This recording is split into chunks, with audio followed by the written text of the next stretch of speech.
Election commission ने बल्दियाती इंतखाबात के लिए पंजाब हुकूमत को कानून साजी फौरन मुकम्मल करने का हुक्म दे दिया।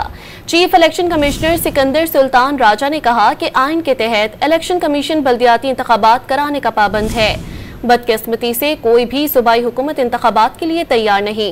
चीफ इलेक्शन कमिश्नर की सरबराही में फुल बेंच ने पंजाब में बल्दियाती इंतखाबात से मुतालिक केस की समाअत की। चीफ सेक्रेटरी और सेक्रेटरी लोकल गवर्नमेंट पंजाब पेश हुए।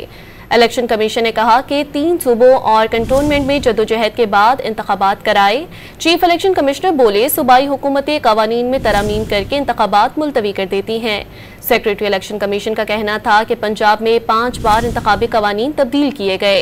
इलेक्शन कमीशन 3 बार हल्का बंदियां कर चुका। दोबारा इलेक्टोरल ग्रुप्स की फहरिस्त साजी हुई, जिसके बायस पंजाब में बल्दियाती इंतखाबात का इनेकाद मुमकिन न हो सका।